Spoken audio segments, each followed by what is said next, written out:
서산 신지견 황악산 갈라지는 소리. 여진족은 만주 동북쪽에 살던 둥구스계 민족이다. 그들 속에는 옛 발의 후손이 섞여 고려를 상국으로 섬겼다. 언데 여진족은 만만한 놈만 건드린 게 아니라 힘센 놈을 건드리기도 했다. 명나라 국경을 시도 때도 없이 침범한 사례다. 명나라는 회유하려고 건조의 위를 설치했다. 건조위는 좌위, 우위, 본위의 3위로 나누어 사나운 군대를 주둔시켰다. 명나라 국경을 집적거린 재미로 자기들의 존재를 확인했던 여진족이 조선국 변방인 영안도 조산 변경을 집적거렸다. 조선 왕조 9대 성종대에 이르러 도망간 국경을 넘나들었다. 쌀, 잡곡, 무, 배추까지 가져가고 털어갔다. 조선 여인들을 덤으로 끌고 갔다. 화가 턱밑까지 바친 성종은 정벌을 감행하지 않고는 견딜 수 없었다. 대사원 신종호가 죄를 뿌렸다. 시독관 박중영, 김홍기, 강삼, 최관, 권경우, 이자건, 유자광 대적들이 북방 정벌의 부당성을 들고 일어났다. 그들의 이야기인즉 백성들을 죽이고 관군을 죽인 여진족을 설 건드리지 말고 놔두고 보자는 소리였다.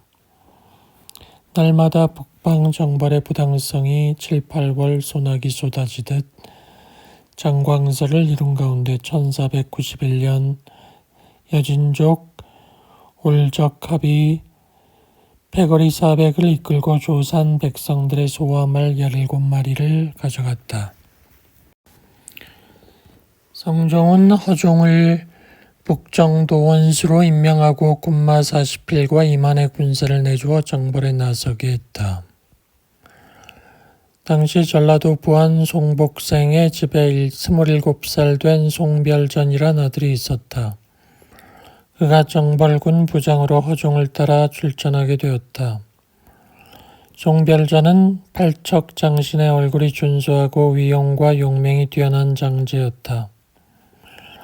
허종이 이끈 정벌군은 불영부에서 해안을 타고 해진으로 올라가 대우를 점검했다.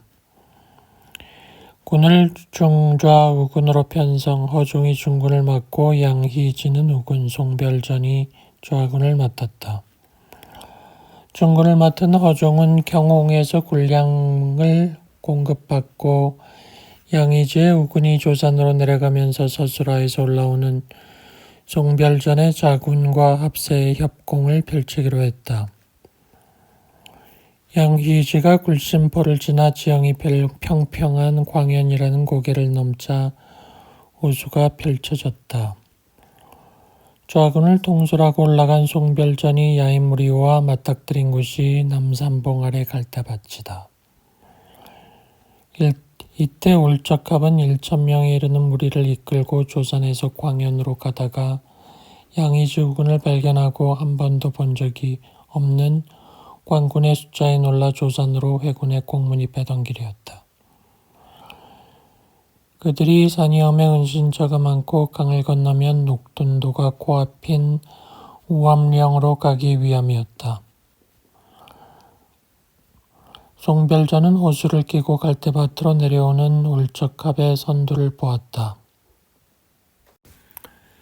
송별전은 구릉을 은폐물로 보병들이 대응하게 한 뒤 선봉의 기병을 이끌고 올적합의 진중을 쳐들어갔다.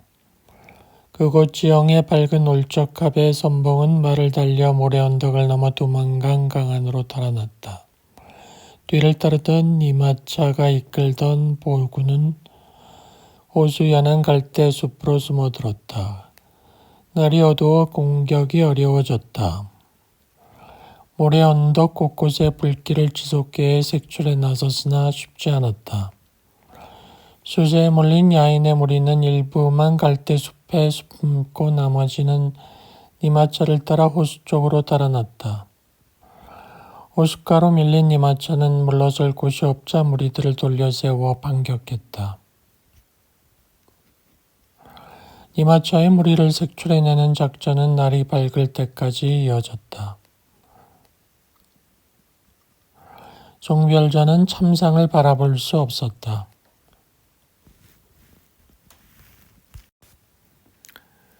눈꺼풀이 내리덮이자 또 다른 어둠이 망막 저편에서 다른 무엇을 감싸고 있음이 보였다.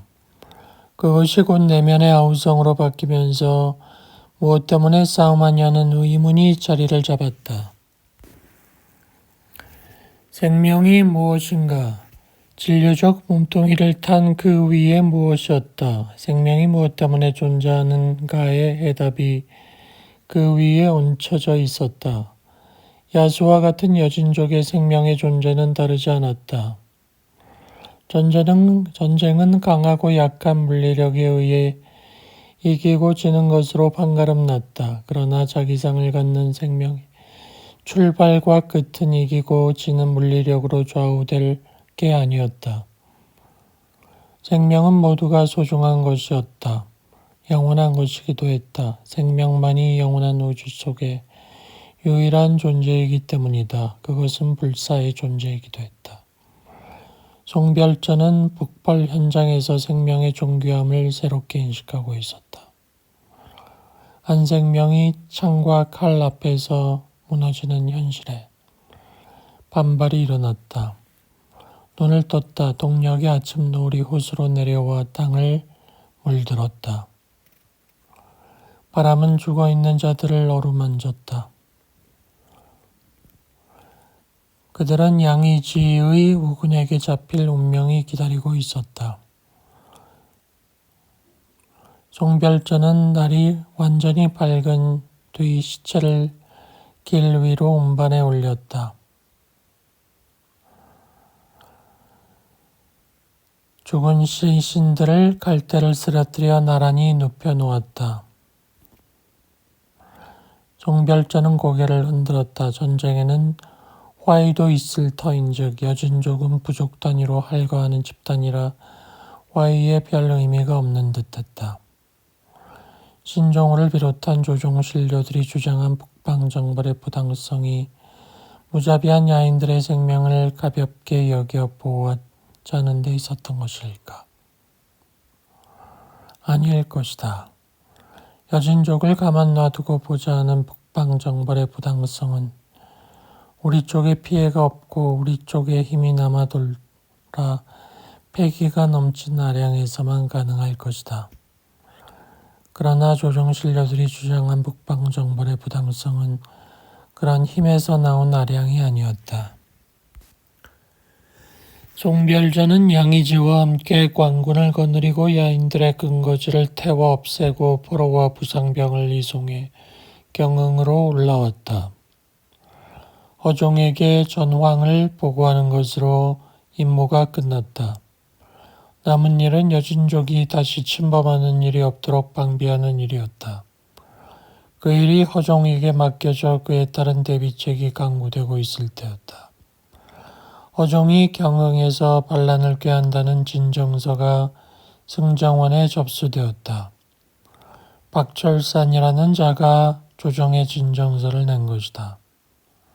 조선조 유생 가운데는 나라에 대한 충성이 도가 넘는 자들이 많았으니 박철산이 그런 사람이다. 유생사에서는 이 같은 일들이 다반사다. 그래서 국왕이 현명하지 못하면 편을 갈라 물고 물리며 서로를 쥐어뜯고 피비린내가 그치지 않았던 것이 사실이다. 허종은 성종의 신임이 두터워 별탈 없이 북방정벌을 끝내고 귀환했다. 허종과 함께 한양으로 돌아온 좌군 대장 송별자는 북발 전투에서 받은 충격을 감당할 수 없었다. 사내로서 사람을 죽이는 일만은 할 짓이 아니라는 회한이 스스로 칼을 뽑아 상투를 자르게 했다. 대장부가 세상에 나와 내가 누구인고 무엇인지도 모르고 경박하게 허덕이다 보면 말과 내가 함께 땀 흘려 쌓은 공과가 무엇이겠는가? 이거야말로 생명의 본성과는 상관이 없이 벼슬에 올랐다는 헛된 이름뿐이다. 한바탕 한탄을 하면서 한숨을 내쉬고 자리를 떨치고 일어나 계룡산 상초함에 들어갔다. 다박머리 사람으로 조직대사 앞으로 나아가 머리를 깎고 제자가 되었다. 그리고 지엄이라는 이름을 받았다. 나이 28이다. 지엄은 자기 내부에서 꿈틀거리는 생명이란 태초의 본성으로 우주 속의 모든 존재들이 똑같이 간직하고 있다는 사실에 놀라웠다. 내가 너, 그리고 너라고 생각했던 것은 나, 그리고 나였다는 것을 현존이라 믿었다. 그것을 찾기 위해 스승의 가르침을 받아야 한다고 생각했다. 그래서 교학의 발기로 소문난 연희 교사를 찾아갔다. 지엄은 연희 교사에게서 능엄경을 배운 뒤 화엄하게 교의를 물어 유지를 습득했다. 스스로 이루어진 모든 존재, 모든 것, 눈에 보이지 않는 그 모든 것, 그것들의 성질은 없는 것이 최성이다. 공은 공이라고 하는 그것까지 공한 것을 말한다. 넓고 오랜 것으로 말하면 우주의 처음과 끝에 이르고 좁고 작은 것으로 말하면 바늘 끝도 용납하지 않는다. 여기에는 의식만 있다. 지엄은 명나라로 유학을 가 선학을 참고해 임재종 총통 화상으로부터 인가를 받고 귀국한 벽계 정심선사를 찾아갔다. 벽계 정심은 황악산 직지사에 머물고 있었다. 직지사는 신라시대 때 세워진 사찰로 조상들에게 앞선 인류의 정신문화를 배태시켰고 맑고 투철한 민족 정신을 성숙시켜왔다. 벽계 정심은 조선조 최고의 엘리트였다. 그런데 명나라를 상국으로 섬기는 조선 왕조의 유생들이 정심을 직지사에서 쫓아냈다. 정심은 황악산 넘어 무란리로 쫓겨가 오두막을 짓고 살았다. 조정에서 중들도 장가들라고 하고 조져대는 바람에 직지사에서 공양간 일을 보던 신도를 아내로 위장하고 생계를 꾸려나갔다. 그때 지엄이 나타났다. 지엄은 정심선사의 오두막에 놀러앉아 법을 구했다. 정심선사가 지엄에게 선교의 맥을 전할 수 없었던 것은 화살과 화살이 서로 맞닿듯 전봉상주의 맥을 이을 그릇이 덜 닫혀 있었기 때문이다. 스승과 제자 사이에 의기가 상합해야 하는데 부족했던 것이다. 지엄은 이제나 저제나 하면서 법을 물었다. 그럴 때마다 정심선사는 나무를 해답하는 일만 시켰다. 안절부절 지엄은 그곳을 떠나기로 했다. 그리고 정심선사의 아내 노릇을 하는 공양주 보살에게 사정을 얘기하고 집을 나섰다. 지엄이 내려가는데 정심선사가 따라갔다. 마을 너기 바위 위로 올라가 불렀다. 지엄아. 지엄이 돌아보니 정심선사가 바위 위에서 주먹을 공중 높이 치켜 올리면서 말했다. 법 받아라, 엿 먹어라 하는 팔돌림을 해보였다. 그 소리가 얼마나 컸던지 지엄에게 사단이 일어났다. 황악산이 쪼개져 버린 것이다. 지엄은 놀라 무릎을 꿇고 엎드려 눈물을 흘렸다. 그것이 최화 밑바닥 인생에 구차하고 비난하게 생활을 영위해 가던 정심선사와 지엄 사이에 하늘이 알고 땅만 아는 이심전심인 것이다. 이 사건이 억불숭유에 하천한 성녀들 사이에서 발생한 조계선 중의 법통 개성이었다. 연산군 3년 1월 15일자 기록에 이조의 관리들이 관세를 농락한 일 가운데 하나로 벽계 정심선사에 관한 이야기가 기록되어 있다. 이후 정심선사는 세상을 떠났고 고려시대의 대가람이었던 상림사 사원 전장은 향교 소유가 되었다. 그리고 상림사는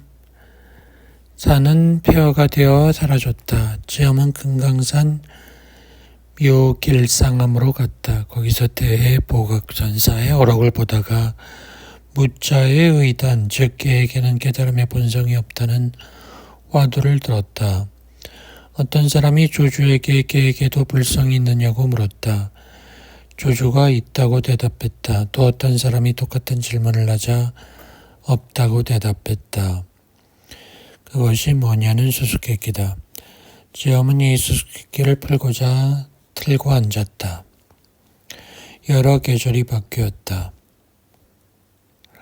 나날의 생동감이 엄숙하게 현상에서 벌어지고 있는 상황이 티없이 맑은 가을 하늘과 같았다.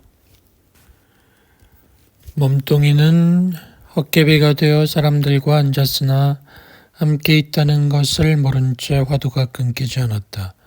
거기서 더 나아가니 오락가락한 생각들이 사라지고 빛이 드러났다. 더 나아가니 호련나 하는 순간 떼돌에 맞고 맷돌에 맞듯이 병아리가 알을 깨고 세상으로 나오듯 앞이 밝아졌다. 이것이 조주의 날성칼이었다.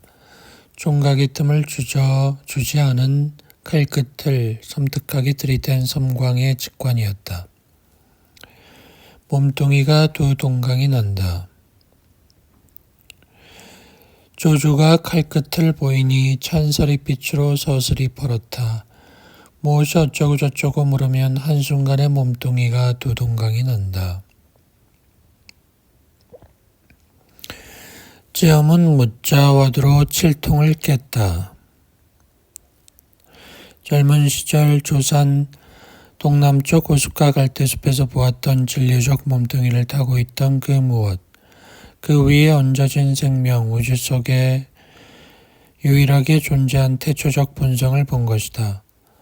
그 뒤 지엄은 고봉화상의 어록을 보았다. 그런데 고봉어록에서 느닷없이 지금까지 알고 있던 상식, 요긴한 것이라 여겨졌던 아르마리까지 털어내버렸다. 인간이 일생을 살면서 진정해야 할 일은 내가 무엇인가 하는 본성을 다시 찾아 그리로 돌아가는 일에 매달려야 한다고 생각했다. 그런 일을 제쳐놓고 사람들은 중요하지도 않은 자잘한 일에 목을 매달고 사는 것이다. 지엄에게 깨달음을 준 대해 보각선사는 6조 해능의 17대 적손이었다. 고봉화상은 임제의 18대 적손이었다.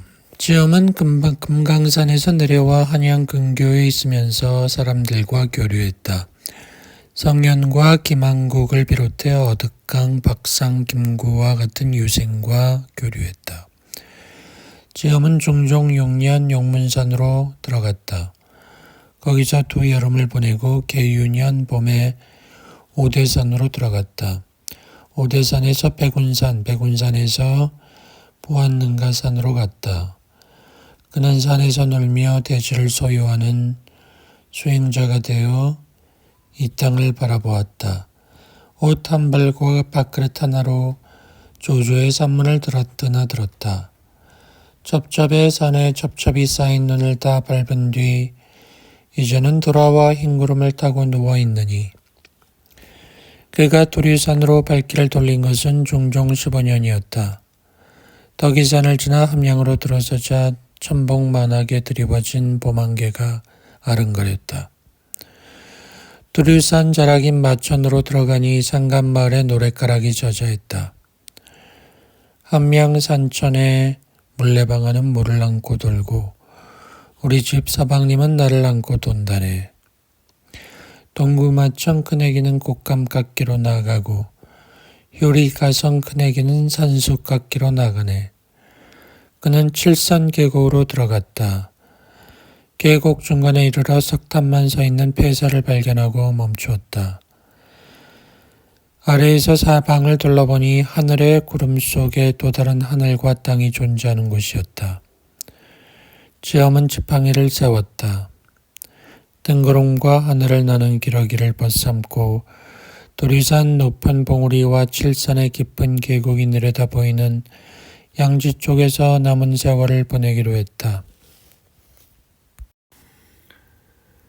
도둑맞은 신위판, 술라군의 딱딱이 소리도 멀어진 야삼경, 문소전 동쪽 담장 아래에서 검은 그림자가 움직였다.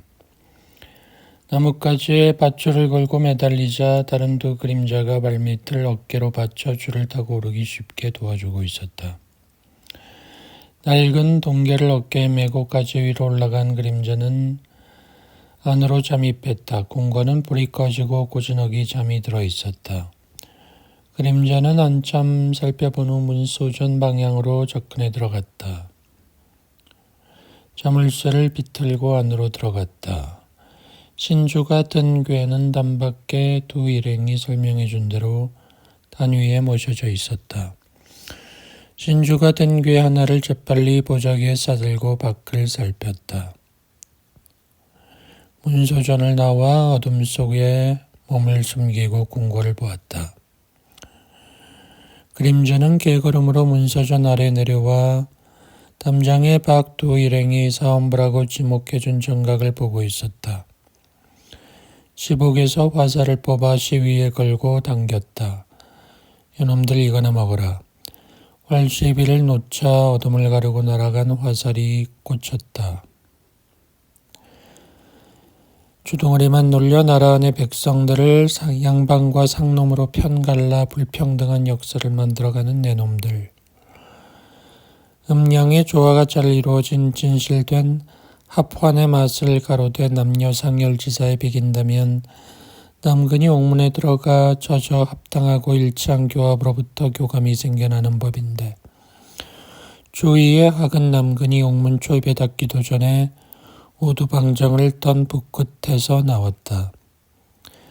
그 북끝의 의미도 알지 못한 너희들이 덩달아 주작을 희롱하면서 백성은 없고 양반만 있는 것도 나라라고 거드름을 피우는 꼴이라니. 왕시에서 이씨로 바뀐 이 궁안에 과연 백성을 위한 자가 누구더냐. 입으로는 덕지라 떠들면서 패륜으로 얼룩진 왕들 밑에서 줄을 서 무릎을 꿇고 아첨과 교훈으로 공신이라는 이름을 따낸 너희들이 운고와 사림으로 편을 갈랐고 사화의 핏물로 이 땅을 더럽힌 자들이 아니더냐. 패륜이 패륜을 불러 중마고 도정적이 되면 친구를 죽여 그 아내를 첩으로 삼고 가솔들을 종으로 삼아 대를 물려 조상의 뼈다귀를 노려가며 호의호식하지 않았더냐. 궁중에서 신위판을 훔쳐나온 그림자는 창의문 아래 탕춘대에서 멀지 않은 곳에 위치한 장의사에 머물고 있는 법준이라는 중이었고 다른 두 그림자는 내자시의 종 효인과 옥석 형제였다. 법주는 창의문을 나와 옹바위 위에서 걸음을 멈추었다. 그때가 중종 11년 병자년 더위가 기승을 부리던 6월 20일의 날이었다. 문소전 참봉 정일영이 점심때가 가까워 도승지와 같이 어전으로 들어섰다. 전하, 간밤에 도둑이 문소전에 들었습니다. 중종이 정일영을 보았다. 제사실 자물쇠를 부수고 장순 왕후 신위판과 받침대를 훔쳐갔습니다. 빨리 대신들을 불러 하문하셔야겠습니다. 전하께서는 특별히 하시는 일이 없었음을 보이셔야 하고 상복을 벗으신 후 궁전을 떠나 별서에 계셨음을 나타내셔야 합니다. 어찌 이런 놀라운 일이 있는고. 중종은 대신들을 불러 문소전에 번을 선 사람들을 모두 의금부에 가두라 했다. 그리고 승지와 내관을 보내 신위판을 숨길 만한 정각들을 뒤지게 했다. 그러나 눈에 띄지 않았다. 곧 승지 김한국과 승전색 김경에게 명을 내려 별감과 포졸들을 동원해 신유이판을 찾게 했다. 궁중에 신유이판 소동이 벌어졌다. 사헌부 문짝에 2개의 화살이 날아와 꽂힌 사실이 하루가 지난 다음 날에 보고되었다. 국가기강의 상징이라 할 수 있는 사헌부 합사가 굿 뒤에 날장구를 친 셈이다. 전하인은 필시 사헌부의 원망을 품은 자가 관원들에게 겁을 주려고 화살을 날린 것입니다. 모질고 각박하기만 이런 민심은 혐의가 조금만 있어도 사람을 쏘려고 달려드는 엇나간 풍속에서 비롯된 것이니 태연히 근무하기가 어렵게 되었습니다. 국왕의 눈치를 보아 처신하는데 이골이 난 관료들은 사헌부 문짝에 화살이 박힌 나라의 기강을 우습게 여긴 상징적 사건보다는 국왕의 문소전 신입한 도난에 더 골몰해 있었다. 문짝에 화살이 꽂힌 이야기를 제쳐놓고 합사는 문소전 이야기부터 거론했다. 어제 문소전에서 큰 변이 있어 상께서 궁궐 밖으로 거동하시어 죄를 올렸사오나 이보다 더 심한 변이 어디 있겠습니까? 슬픈 국사는 죄를 올리는 예로는 흡족하지 않사오니 곡을 올려야 할 줄 압니다. 일이 이렇게 되어 조정의 재반 현안은 뒤로 젖혀졌다. 그 가운데 새로 신위판을 만들어서는 안 된다는 의견이 제기되었다. 중종실록에 이렇게 기록이 되어 있다. 화살이 사헌부 문짝을 마친 일도 놀랍거니와 나라에 기강이 서 있으면 어떻게 이런 일이 일어나겠는가. 어서 상금을 걸어 범인을 잡아들이는 절목을 만들라. 그리고 우의종 신용계와 우부승지 김한국을 좌포도청으로 삼고 우참찬남공과 좌승지 윤세호를 우포도청으로 삼아 장번 내관과 위장 등 군사를 거느리고 도성 안의 모든 곳을 뒤져 장순 왕후 신위판을 찾으라는 명령을 내렸다. 1516년 6월 29일 밀지 9월산 낙산암에는 폐엽사 조실 학소대사가 머물고 있었다. 그는 생각이 많은 사람이라 핑계를 대고 불어 폐업사에서 멀리 떨어진 투구봉 아래 낙산암에 와서 머물렀다. 그리고 수시로 폐업사에 들러서 9월산 인근 모든 사암의 일을 관장했다. 학소 대사는 유점사와 해인사 대장경 판당을 중창한 학조 대사의 절집아우되는 사람이었다. 사형이 되는 학조 대사와 달리 조선조 억벌 정책으로 스님들이 처한 어려움을 타개하기 위해 생각이 많았던 사람이다. 낙산암 왼편에는 천연의 굴법당이 있다.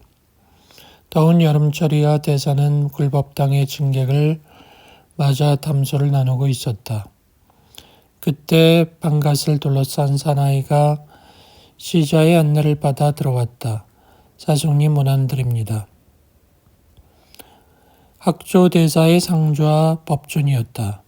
학조대사는 한문경전을 훈민정음으로 옮기는 일에 공헌이 많은 사람이다. 애각 신미왕사의 제자였다. 그는 조정은 물론 지방 관아의 수장들과도 고분이 많았다. 그래서 그에게는 권승이라는 딱지가 붙어 다녔다. 행색이 왜 그 모양인가? 황망 중에 일이 되었습니다. 법주는 학소대사와 담소를 나누던 진객을 바라보았다. 청색 도포를 입은 그는 길게 자란 반백의 머리를 상투로 틀지 않고 정수리에 돌려 묶어 유골을 쓰고 있었다. 하얀 수염이 내려왔다. 그런 행색의 사람을 수신득도라 하여 선인진인이라 불렀다. 방외지사라고 하는 자들이 도가 쪽에 많았으나 조선 왕가가 유가의 세상이 되었다고 해도 그런 방외지사가 터놓고 불가를 내왕할 만큼 교감이 있는 것은 아니었다. 황망중에 그리 되었더니 화두가 백척간도에 이르렀더냐. 따로 틈을 내어 엽죽고 싶은 말씀이 있어 찾아왔습니다. 인사 올리거라. 운선 선인이시다. 나하고는 형 동생하고 지내는 사이다. 선도를 닦는 분이나 불도 또한 모르는 것이 없는 스승이니 찾아뵈면 배울 것이 많을 것이다. 법준이라고 제 사형에 상좌올시다. 방외의 진객이 법준을 바라보았다. 사형이라고 하시면 원각사에 계셨던 학조대사님 말씀입니까? 그렇습니다. 방외지사가 학조대사를 아는 듯 고개를 끄덕였다. 황망중이란 육아에서 부모상이나 당했을 때 쓰는 말인즉 무위해야 할 네가 황망중이라니 왜 그러냐. 법주는 말씀드리려 했던 내용이 워낙 중대한 사안이라 이야기를 꺼내기 힘들어했다. 괜찮다. 운선 노사께서 들어도 너에게는 도움이 되었으면 되었지 해는 없을 것이다. 이놈아, 백척간도의 진일보란 천길 낭떠러지로 떨어져야 참으로 죽지 않고 사는 법이다. 제가 문소전으로 들어가 훔쳐왔습니다. 공안의 문소전 말이냐? 그렇습니다. 저해 등곡 큰스님께서는 웅문 거필로 세조 임금님의 신임을 얻어 부처님 경전을 훈민정음으로 옮겼고 유점사를 중창했으며 다 쓰러져간 해인사 8만 장경 판당을 중수했습니다.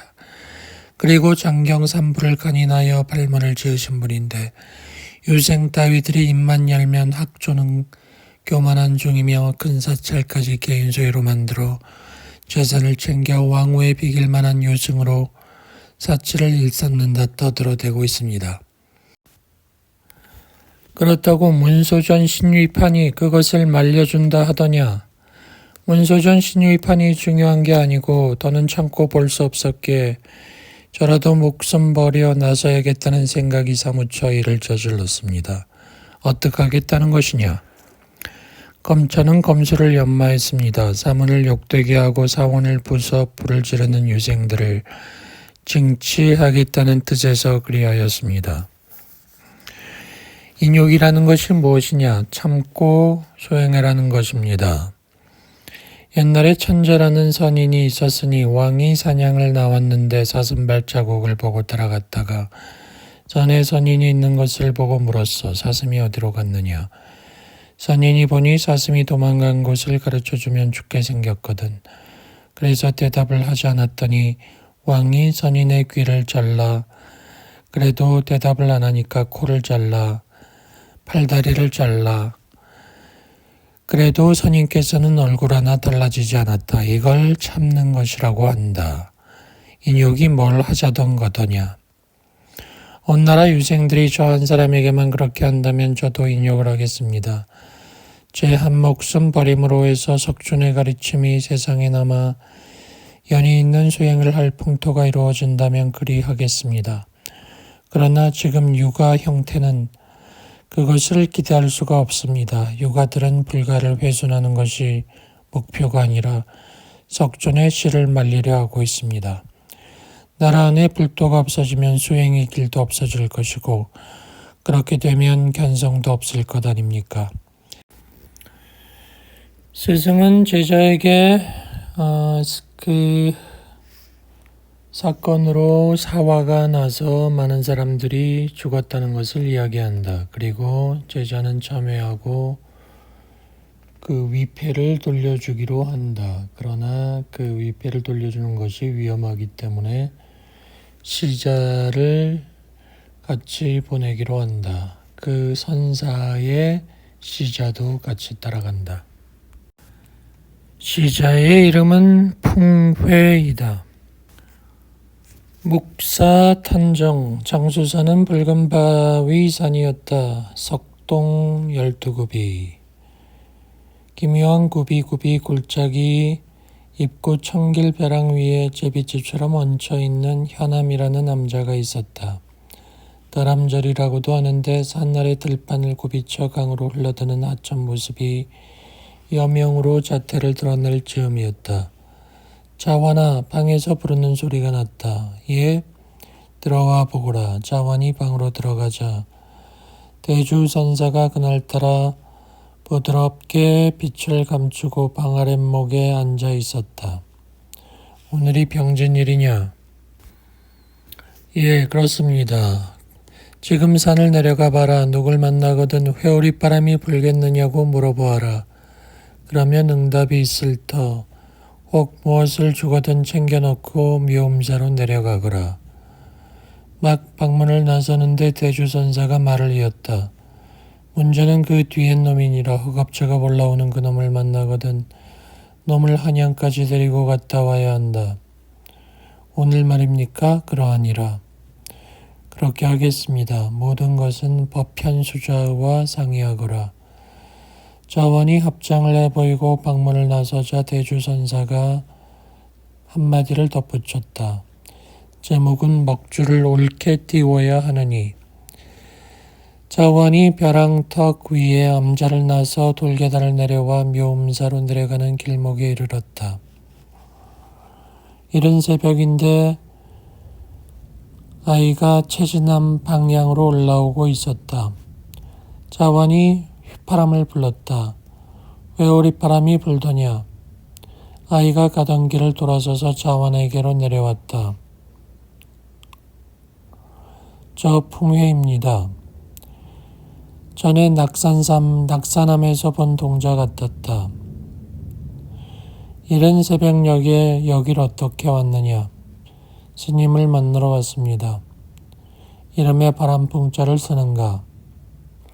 그렇습니다. 자원은 대주선사의 회오리바람이 바람풍자 돌회자를 쓴 운산 선인의 동자 이름일 줄은 꿈에도 몰랐다. 운선 선인은 자환도 잘 아는 분이었다. 전에 학소 대사를 모시고 있을 때 자주 찾아왔었고 대사와는 친한 사이라는 것도 알고 있었다. 학소 대사가 스승이기도 하여 여러 일로 찾아뵙는 편이었지만 근래에 들어 운선 선인을 만난 적이 별로 없었다. 법준이 따라왔다. 법준은 자기도 중이라는 것, 학조대사의 제자라는 것, 문소전 신위판을 훔쳤다는 것, 낙산암 학소대사를 만나 묘음사까지 오게 된 자초지종을 얘기했다. 학소대사께서 함께 한양으로 가 문소전의 신위판을 갖다 놓으라 하셨소. 자완은 잠잡고 고개만 끄덕였다. 법준이 혼자이므로 어려울 테니 자완이 내가 같이 따라가 문소전의 신위판 갖다 놓는 일을 거들어 주어라. 학소대사는 그런 지시를 내릴 뿐이 아니었다. 내키지 않으면 나 혼자 가도 괜찮습니다만 그래도 어른께서 내리신 당부인데 그래서는 안 돼요. 대답은 그렇게 했지만 한양까지 동행을 하라는 학소대사의 지시를 들여다볼 필요가 있었다. 한데 법주는 낙산암에서 동행한 붕이라는 아이가 신통방통 하더라는 것에 정신이 팔려 있었다. 자완은 조심스럽게 감추어 처신하기를 가르친 학소대사가 묘음사로 법준을 보낸 이유를 알 것 같았다. 자완은 생각하기를 신위판을 도로 제자리에 갖다 놓으라는 위험한 일을 자완 자신과 영계에 맡긴 데 의미가 있는 듯했다. 주자학을 이념으로 불가를 짓밟고 국정을 농단한 유가의 정권을 혁파하기 위해 비밀이 결사된 조직원은 엄격한 관문을 거쳐 선발해온 것이 관례였다. 그런 의미에서 법준과 같은 담력을 가진 사람을 필요로 하는 것은 사실이나 담력 하나로 조직에 발을 들여놓을 수 없다는 것도 자명했다. 9월산을 중심으로 몽둥이 봉자를 쓰는 사사만도 생활 태도가 빈틈이 없어야 했고 행실이 맑고 깨끗해야 했다. 사사의 첫 번째 규율은 기밀이었다. 학소 대사는 고월산의 사사의 사주였다. 법준이 무모한 바 없지 않으나 담력이 그만하고 완력도 그만하니 사사의 제목이 될 자질을 갖추었는지 시험을 해보라는 뜻이 분명했다. 바로 그것이 제목은 먹줄을 옳게 띄워야 한다는 묵사탄정에 함유돼 나타난 숨겨진 뜻이었다. 마두산의 서기 방외지사 운선선이는 낙산함을 나서 아사봉으로 올랐다. 당군 왕검의 유적을 돌아보기 위함이었다. 그는 국조 당군의 행적을 생각하면서 당군대와 어천석을 둘러보고 능선을 따라 사왕봉으로 해서 당장경을 비롯하여 유적을 살펴본 뒤 폐업사로 내려왔다. 운선선이는 다시 낙산함에 들러 하루를 더 머문 뒤 풍회를 데리고 아침 일찍 장현으로 내려가 사모하로 건너갔다. 사모에서 대동강 물길을 타고 평양으로 올라가 숙천을 거쳐 안주로 향했다. 백상로가 있는 안주에 당도하기에 앞서 서산을 사이에 두고 마도산과 봉덕산에서 바로 나여 내린 하천의 합수지점 못 미쳐 말매말에 이르렀다. 이 마을에 만나볼 어른이 있느니라. 풍예가 뒤를 따랐다. 이런 세간에 만날 어른이라니요. 그럴 만한 분이다. 영리 사람들이 향로라 부르는 어른인데 성씨가 완산 최씨지. 스승님께서 문안하려는 걸 보니 각별한 분이 아닌가 보군요. 각별하지. 술 좋아하고 평생 남과 시비하는 일 없고 선대의 용호방을 얻은 양반인데 전조의 이리로 귀향을 왔다지. 전조의 귀향이라면 금상에 이르러 모두 은사가 되지 않았습니까? 사면을 받았지만 향로께서는 이곳이 편한가 보더라. 향로를 덕로라 했는데 30년 동안 향관을 맡아 향리에 어려운 일이 있으면 해결을 해주고 다투는 일이 있으면 그치게 해주었기에 그렇게 불렀다. 빈 손바닥, 남강 건너 진촌, 여름이면 연못에 소담스러운 연꽃이 피는 마을이 있었다. 연꽃을 바라보며 생각을 키워온 아이가 있었다. 아이의 생각은 연꽃 속에 가 있었다. 연꽃 속으로 들어가면 좋은 세상이 있을 것이라 믿었다. 바람이 불면 금빛 가루들이 향기가 되어 날아올랐다. 그처럼 깨끗한 세계에 사는 사람들은 향기를 먹는데 몸은 튼튼했고 웃는 일만 있었다. 아이는 연꽃 속에 그런 세상이 있다고 믿었다. 아이의 아버지는 같은 마을에 있는 잘 사는 집 종살이를 하고 있어서 그 아이도 그 집 종이었다. 하루는 아버지가 고기를 잡으러 가자고 해서 따라갔다. 저녁 때 집으로 돌아오는 길에서였다. 아버지가 어람을 들고 가라 하여 아이가 어람을 들고 앞서갔다. 아이가 냇물을 건너게 되었다. 소리 없이 흐르는 냇물을 보자 아이는 어람 속에 고기들이 불쌍하다고 생각이 들었다. 그래서 고기를 꺼내 놓아주었다. 이놈의 자식이 애써 잡은 물고기를 놓아주다니. 아버지, 사람이나 고기나 목숨은 같은 것입니다. 답답한 어람 속에서 참느라 괴로워하는 모습이 사람과 똑같습니다. 아이는 아버지한테 절을 했고 그래서 아버지도 화가 풀렸다. 집 근처 강가에는 신비스러운 용이 산다는 굴이 있었다. 굴 언저리에는 안개가 끼어 있었고 안개가 낀 날 굴 안에서 검은 고를 타는 소리가 들린다 했다. 그래서 어른들은 용이 굴 안에서 강물을 솟구치고 올라와 하늘을 나르려 내는 소리라고 했다.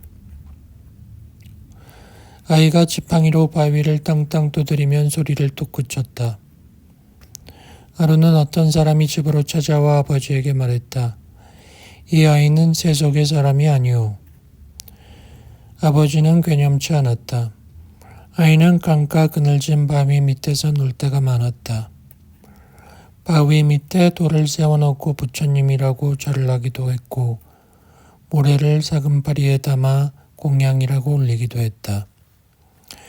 아이가 13살 1498년 되던 해 가을이었다. 아이는 집을 떠나기로 했다.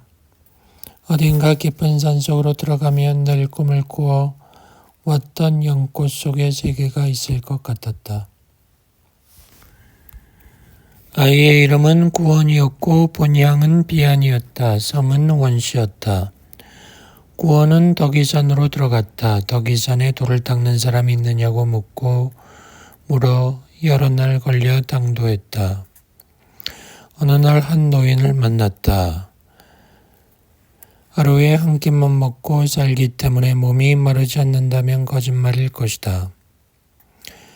구원은 딱히 갈 만한 곳이 없어서 노인을 스승님이라 부르며 곁에서 심부름을 해주고 눌러 앉았다.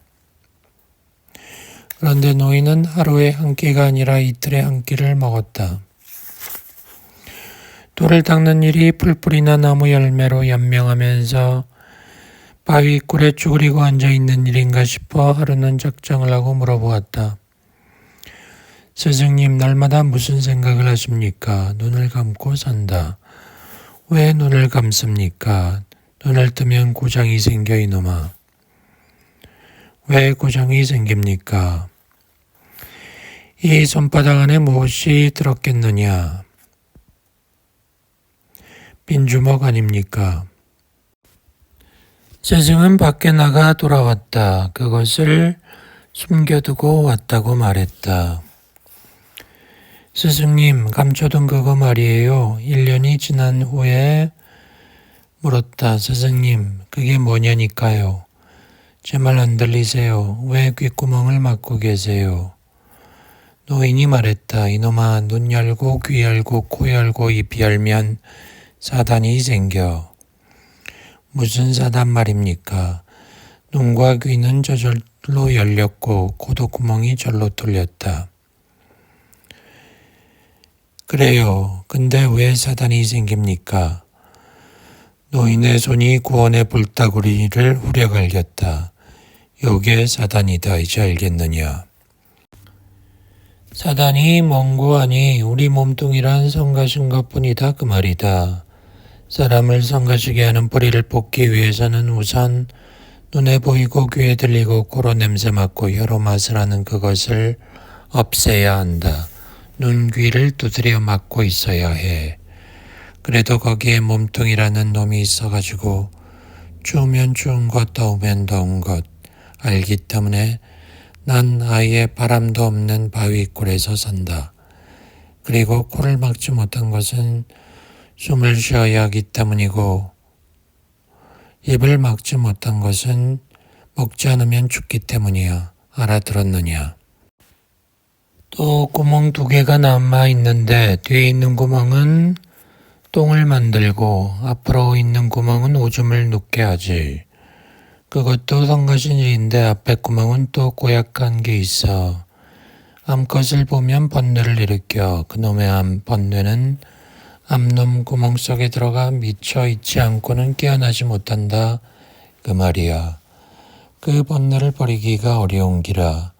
버렸다 해도 또 웅큼한 생각이란 놈이 따로 있어가지고 눈을 감아도 소용없어. 생각이란 놈은 바위도 뚫고 지나가고 어둠도 뚫고 지나가는 놈이어서 생각이란 놈이 노루가 오면 노루만 생각하고 꽃을 보면 꽃만 생각하면 좋으련만 암컷을 보면 그냥 암컷만 생각하는 게 아니라 치마 밑을 들추어 보게 되어 있어.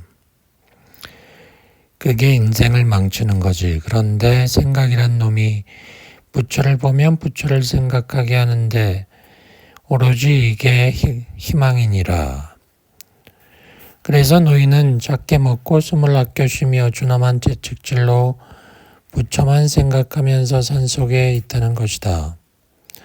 그렇게 해서 얻어내려고 한 것이 무엇이냐 물었더니 노인은 귀, 눈, 코, 입, 몸뚱이 생각이란 놈들에게 기합을 주어 훈련을 시켜 다스려 놓으면 세상에 더 없는 안락을 누린다는 것이다.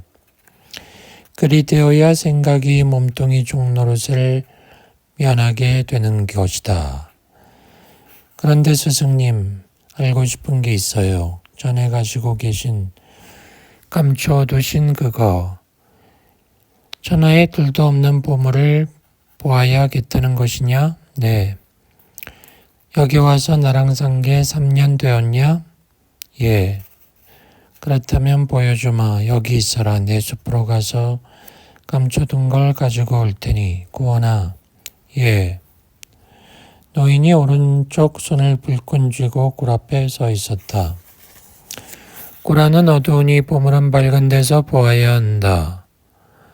구원이 다가가자 노인이 주먹을 등 뒤로 감추며 말했다. 거기 앉거라.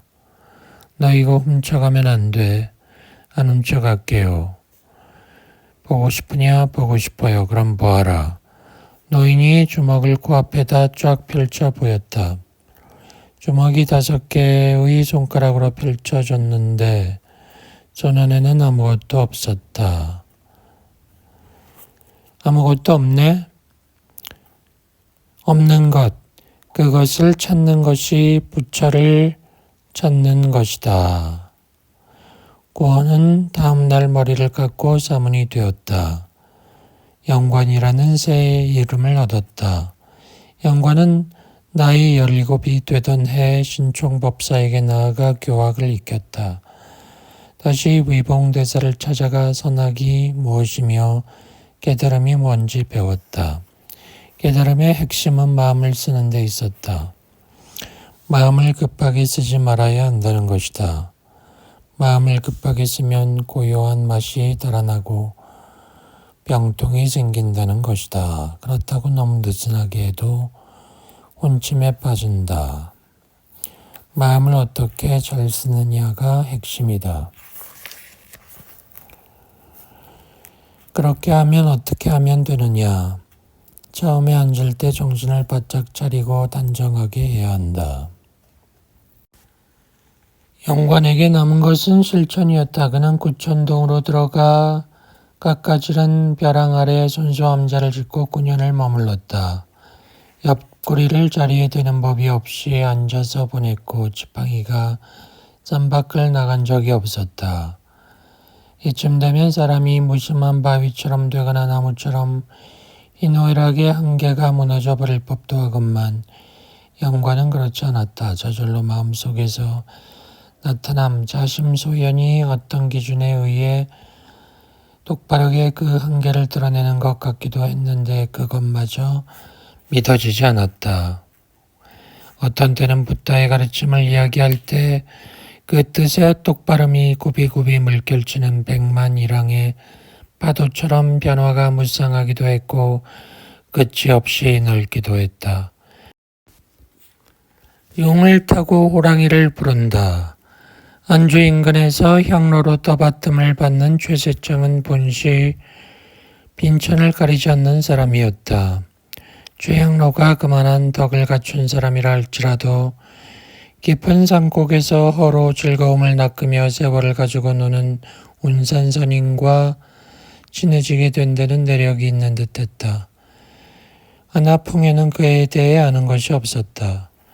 운산선인은 묘양산으로 올라가는 길에 최세창 향로집에 들러 안부나 묻고 가려 했던 것 같다. 그랬지만 이야기가 길어졌다. 말매 마을에서 가두산을 끼고 백상로를 지나 살수 대첩대 공을 세운 고구려 승려들을 위해 지었다는 질불사 앞으로 나와 청천강 강안을 따라 묘양산으로 향했다. 운산선인은 발걸음을 서둘지 않았다. 10월의 강바람을 쐬니 마음도 한가해진 것 같았다. 여기서 쉬어가자. 그렇게 하시죠. 거기 좀 앉아라. 봉에는 운산선인을 마주하고 풀숲에 앉았다. 요즘 보폭을 넓혀 걷는 요령이 익숙해졌으렸다. 가르쳐 주신 대로 단련을 하고 있습죠.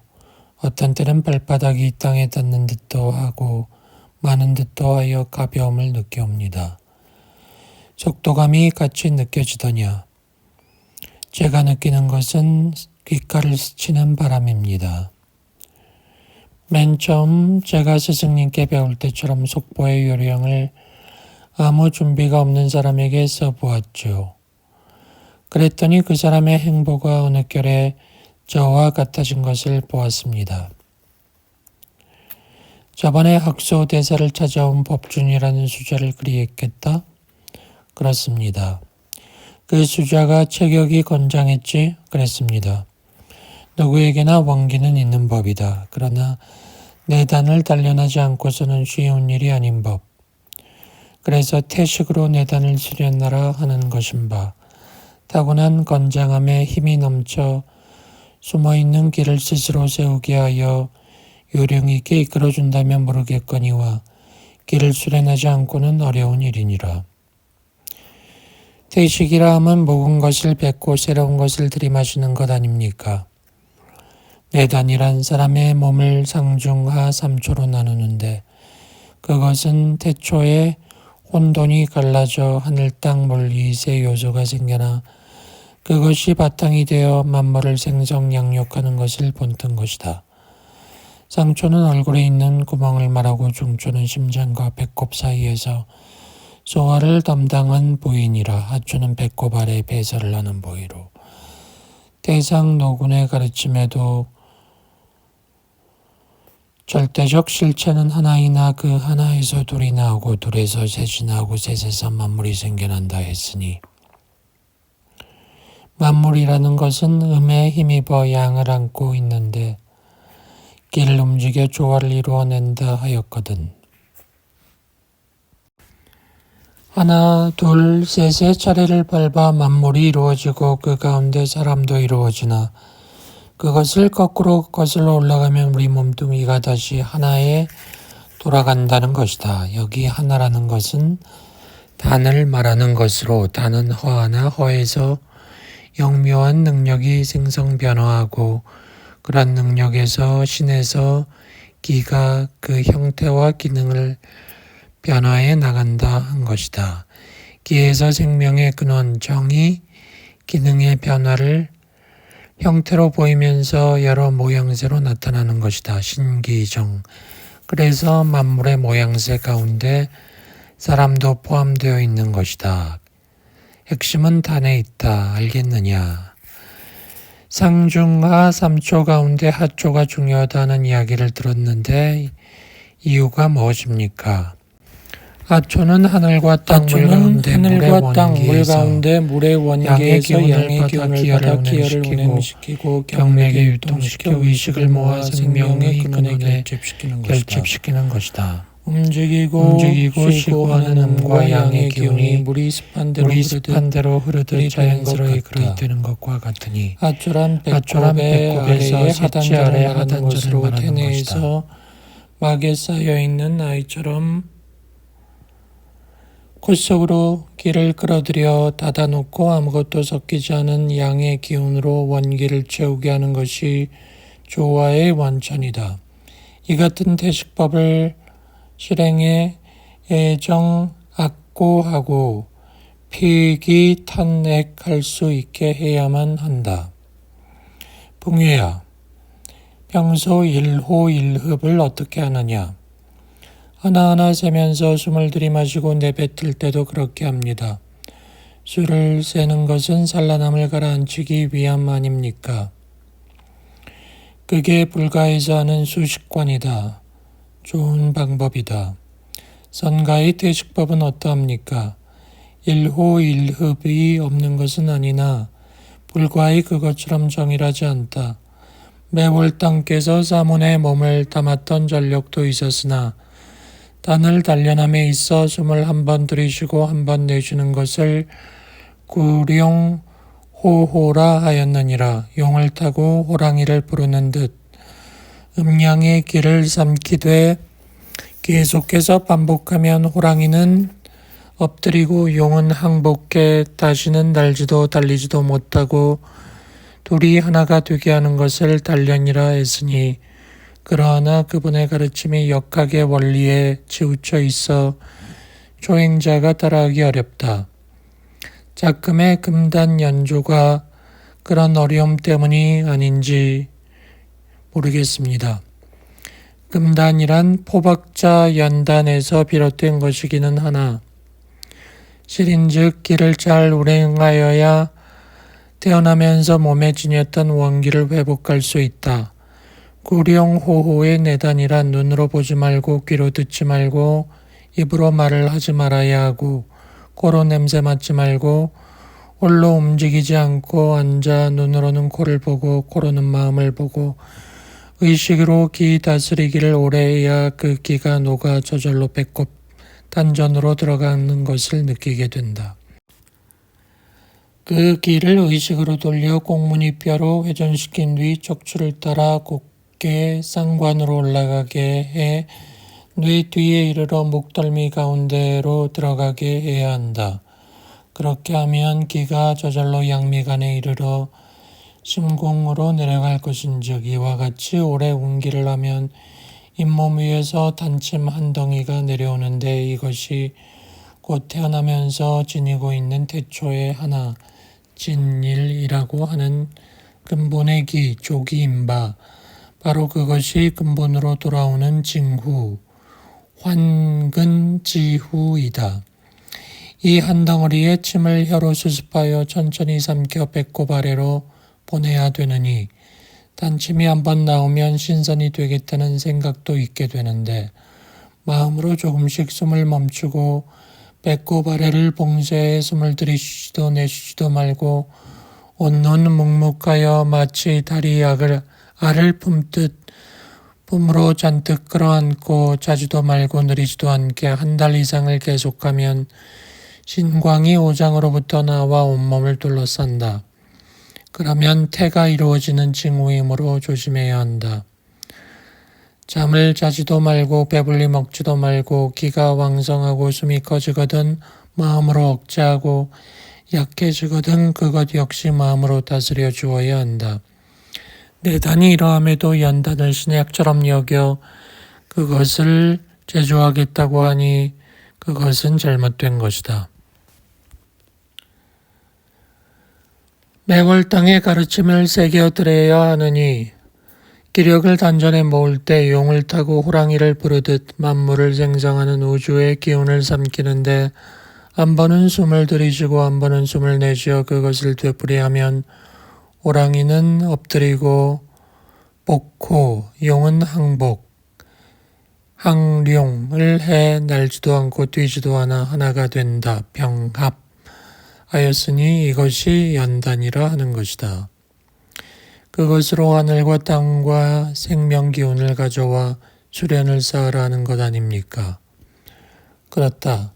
그 모든 것이 일호일릅에서 연유하는 것으로 내쉬는 기는 뿌리에서 나오고 들이쉬는 기는 배꼽이므로 기운을 내쉬고 들이쉬면서 단전에 돌아가게 하는 것을 독이라 한다.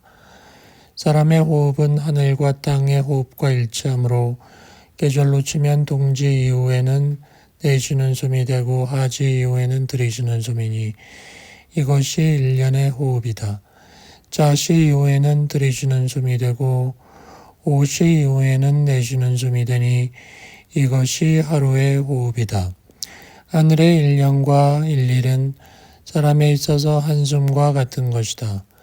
이렇게 자연의 이치에 따라 일호일흡의 수련을 쌓으면 몸이 씻겨 잡티가 섞이지 않은 온전한 양의 기, 순양의 체질로 변하여 기운을 바꾸게 된다. 이것을 대화라 하는 것인데 대화는 자연스럽게 용태의 체질이 되어 피를 바꾸는 것이다. 그것이 옥태경액지구이다. 약이라 이름 붙일 수는 없으나 지치지 않고 늘 이렇게 단련을 하면 생명의 근원과 의식이 충만해지느니 1년을 하면 기력을 바꾸고 2년을 하면 뼈를 바꾸고 3년이면 피, 4년이면 살, 5년이면 근육, 6년이면 골수, 7년이면 뼈를 바꾸게 된다. 8년이면 몸에 난 털을 바꾸고 9년이면 모습을 바꾸고 10년이면 도가 이루어져 진인이 되어 영관 옥녀가 시중을 들게 된다. 그것이 선화의 경계이다. 허공을 보라. 텅 비어있는 허공을 피할 자 누가 있겠느냐. 내 스스로 허공이 되지 않고서는 선화라 할 수 없느니 눈으로 보아 아무것도 없는 허공에 기가 있다고 한들 누가 믿겠느냐. 그러하나 기는 마음을 따라 움직이는 것이니 마음이 있는 곳에 기가 있을 터 그것을 운용하는 것이 선도 수련이다. 마음을 한 곳에 모으면 마음먹은 바가 현실로 나타난다 하는 것이 그것이니라. 허공과 마음이 하나가 되어 기가 마음을 따라 움직이면 몸뚱이는 없는 것이 되어 깃털처럼 가벼울 터 무어 거치적거릴 것이 있겠느냐. 스승님, 배가 없어 강을 건너기 어렵습니다. 그러니 한번 건너보자꾸나. 돌다리도 없습니다. 운선선이는 옷을 벗어 머리에 이고 헤엄을 치자는 것일까? 자, 나를 따라 해보거라. 운선선인이 오른쪽 발을 물 위로 내딛는가 싶더니 다시 왼쪽 발이 물 위를 잽싸게 밟고 지나갔다.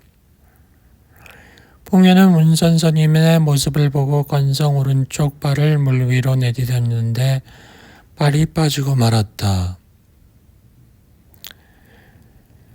운선선인이 되돌아 봤다.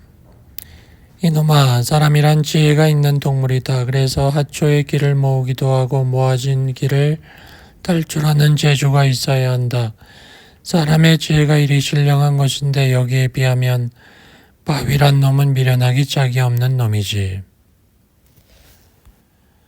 바위가 왜 미련한가 하면 요놈은 퍼즐로 앉아있기만 해. 땅속에 무엇이 들어있는지 커다란 힘이 들어있어서 잡아당길 줄만 알아. 땅 위의 모든 것들을 그 무게만큼 잡아당기고 있느니라. 그러니 몸뚱이가 무거운 놈은 몸뚱이 무거운 것만큼 꼼짝도 못하고 퍼즐로 있지 않더냐. 바위는 생명이 없지 않습니까? 바위가 생명이 없는지 어떻게 아느냐. 대상노공께서 태초에 하나가 있었다 하지 않았냐. 그 하나라는 것 속에는 바위도 있고 강물도 있고 너도 있고 나도 있다. 하나에서 둘이 나왔다는 이야기는 음양으로 나누어졌다 하는 것인즉 음과 양에서 너도 생기고 나도 생겼고 이물도 생겼다. 그래서 태초에 하나 속에는 너도 없었고 나도 없었고 바위도 없었고 하나만 있었다.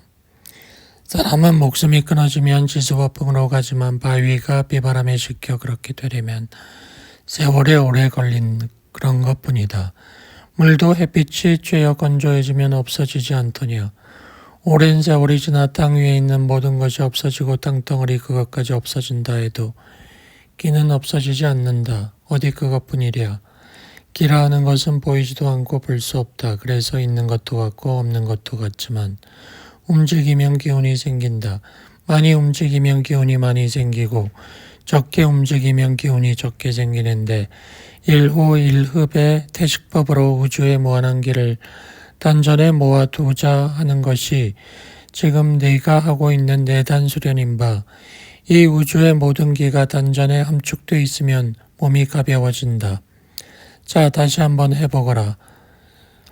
앉는 방법은 늘 하던 대로 편하게 앉되 허리를 꼿꼿이 펴라. 들이마시는 숨은 짧게 하고 내쉬는 숨을 길게 해라. 평소 네가 하던 대로 숨을 새든지 헤아리든지 네 마음대로 해라. 단 내가 있는지 없는지 모르는 상태에 이르면 몸뚱이 그것도 있는지 없는지 모르게 되는데 그렇게 되면 땅속에서 잡아당길 몸뚱이가 어디 있겠느냐. 그런 지경에 이르러야 마음이 움직이는 대로 몸뚱이가 따라 움직이는 법이거늘 물 위를 걸을 때 한쪽 발바닥이 물에 닿는다는 것을 알면 이미 늦었으니 그것을 알기 전에 반사적으로 즉시 다른 발을 내쳐딛게 되는 바 벌써 몸뚱이가 내 단에 실려 무게를 잃었거든 어디에 빠질 몸뚱이가 있겠느냐.